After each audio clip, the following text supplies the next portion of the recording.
आज हम बात करने वाले हैं योग के बारे में। योग ये एक ऐसा शब्द है जो हम सबने सुना है ना? पर क्या हम इसे सच में समझते हैं? क्या ये सिर्फ एक फैंसी वर्कआउट है या फिर इसके पीछे कोई बहुत गहरी फिलॉसफी, कोई बड़ा राज छिपा है? चलिए आज इसी की असली कहानी को समझने की कोशिश करते हैं। तो सबसे पहला और सबसे बड़ा सवाल यही उठता है, क्या योग का मतलब सिर्फ स्ट्रेचिंग है? मतलब शरीर को तोड़ना मरोड़ना बस? ज्यादातर लोग तो शायद यही सोचते होंगे, जिम का एक सॉफ्टवेयर वर्जन, राइट? लेकिन क्या कहानी सिर्फ इतनी ही है या हम कुछ बहुत ज़रूरी मिस कर रहे हैं? देखिए, एक तरफ है वो नज़रिया जो हम अक्सर देखते हैं कि योग का मतलब है फिजिकल पोजेस, फ्लेक्सिबिलिटी, बेसिकली एक अच्छी कसरत। और फिर दूसरी तरफ है एक बहुत ही पुरानी, बहुत गहरी सोच, जहाँ योग का मतलब है मन की शांति, खुद से जुड़ना और अ वे ऑफ लाइफ। मतलब ये दोनों तो बिल्कुल अलग अलग बातें हो गई। तो सच्चाई क्या है? आज इसी गुत्थी को सुलझाएंगे। तो इस पूरी कहानी को समझने के लिए हमें बिल्कुल शुरू से शुरू करना होगा, मतलब योग शब्द से ही। आखिर इस शब्द का मतलब क्या है? ये आया कहाँ से? अच्छा, तो योग शब्द जो है वो संस्कृत के एक रूट वर्ड युज से निकला है। अब युज का जो सबसे कॉमन मतलब है वो है जुड़ना या एक हो जाना। और यहीं से वो पॉपुलर आइडिया आता है कि योग का मतलब है अपनी चेतना को यूनिवर्स की चेतना से मिला देना। सुनने में काफ़ी गहरा लगता है ना? लेकिन रुकिए, अगर आप सोच रहे हैं कि बस मतलब मिल गया, तो कहानी में एक ट्विस्ट है। ये जो जुड़ना है ना, ये तो कहानी का सिर्फ एक पार्ट है। The real story is much more interesting. देखिए, मज़े की बात यह है कि संस्कृत में युज रूट के असल में 3 अलग अलग मतलब निकलते हैं। पहला तो वही है जो हमने देखा, युजिर योगे, मतलब एकजुट करना। लेकिन दूसरा है युज संयमने, इसका मतलब है संयम रखना, मतलब अपनी इंद्रियों पर, अपने मन पर कंट्रोल करना। और तीसरा है युज समाधाओ, यानी एकीकृत करना, अपने मन, शरीर और आत्मा को एक साथ लाना। तो अब देखिए, योग सिर्फ बाहर किसी चीज से जुड़ना नहीं है, बल्कि खुद पर काबू पाना और अपने अंदर की हर चीज को एक करना भी है। That's a game changer. Okay, तो हमने शब्द का मतलब तो समझ लिया, जो कि काफी गहरा है। पर सवाल अब ये है कि इसका असली मकसद क्या है? The ultimate goal. अगर सिर्फ फ्लेक्सिबल बनना नहीं है तो फिर क्या है? इसके लिए हमें चलना होगा ऋषि पतंजलि के पास, जिन्हें फादर ऑफ योगा भी कहा जाता है।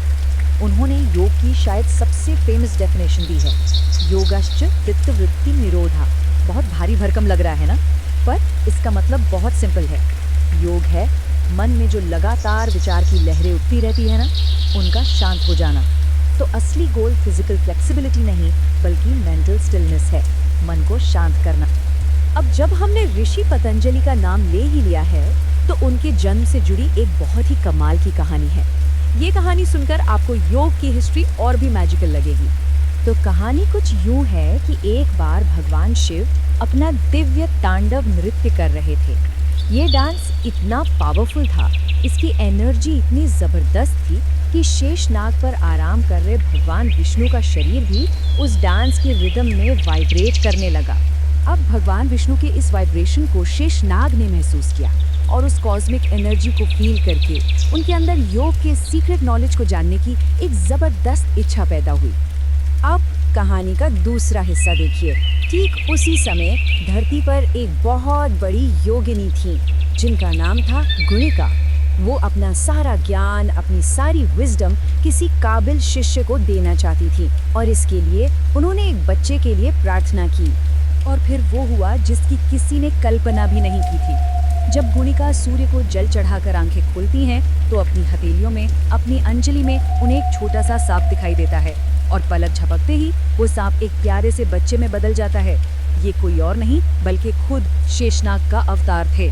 और इसी मिरेकल से उनका नाम पड़ा पतंजलि। पत मतलब गिरा हुआ और अंजलि मतलब जुड़ी हुई हथेलियाँ, यानी वो जो जुड़ी हुई हथेलियों में आ गिरे। अमेजिंग है ना? ये कहानी बताती है कि योग का सोर्स कितना डिवाइन माना जाता है। ओके, ये तो थी प्राचीन कथाएं और गहरा दर्शन। पर सवाल ये है कि आज की फास्ट पेस्ड लाइफ में इस सब का क्या काम? ये ज्ञान हमारे लिए प्रैक्टिकल कैसे है? इसका जवाब हमें मिलता है भगवद गीता में। गीता में योग का पहला प्रैक्टिकल लेसन है समत्वम योग उच्यते, मतलब सक्सेस मिले या फेलियर, अच्छा हो या बुरा, हर सिचुएशन में अपने मन को स्टेबल रखना, बैलेंस्ड रखना, बस यही योग है। सोचिए आज की दुनिया में ये कितना कितना ज़रूरी है। फिर गीता कहती है योगः कर्मसु कौशलम। इसका मतलब है आप जो भी काम कर रहे हैं उसे पूरी स्किल के साथ, पूरे फोकस के साथ और बिना रिजल्ट की चिंता किए करना, यही योग है। तो योग का मतलब दुनिया छोड़कर भागना नहीं है, बल्कि दुनिया में रहते हुए अपने काम को बेहतर तरीके से करना है। और तीसरा की आइडिया है मॉडरेशन, यानी संतुलन। गीता के मुताबिक जो इंसान अपने खाने में, सोने में, काम करने में, मतलब हर चीज़ में एक बैलेंस बनाकर चलता है, योग उसके सारे दुखों को खत्म कर सकता है। So no extremes, just balance, यही योग है। अच्छा, अब जब हम योग की असली कहानी को इतना समझ चुके हैं, तो चलिए जल्दी से कुछ कॉमन मिथ्स को भी बस्ट कर देते हैं, है ना? क्योंकि ये जानना भी बहुत ज़रूरी है। पहला मिथक, योग एक धर्म है। नहीं, ये एक फिलॉसफी है, एक साइंस ऑफ लिविंग है। दूसरा, योग करने के लिए फ्लेक्सिबल होना पड़ता है। अरे बिल्कुल नहीं, फ्लेक्सिबिलिटी तो योग करने से आती है, वो रिक्वायरमेंट नहीं, रिजल्ट है। तीसरा, प्रेग्नेंट वुमेन के लिए योग ठीक नहीं है, ये भी गलत है, बल्कि एक्सपर्ट गाइडेंस में ये उनके लिए बहुत ही फायदेमंद हो सकता है। और आखिरी मिथक, ये तो बस एक लाइट एक्सरसाइज है। जिन्होंने ये सोचा है उन्होंने शायद कभी पावर योगा ट्राई नहीं किया।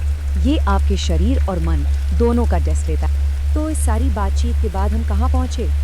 अब हम ये जानते हैं कि योग सिर्फ बॉडी को बेंड करने के बारे में नहीं है, ये माइंड को स्टिल करने, लाइफ में बैलेंस लाने और अपने हर एक्शन में स्किल लाने के बारे में है। तो मेरा सवाल ये है कि जब योग का क्यों इतना गहरा है, तो क्या इससे हमारे योग करने का कैसे, यानी हमारा तरीका नहीं बदल जाना चाहिए?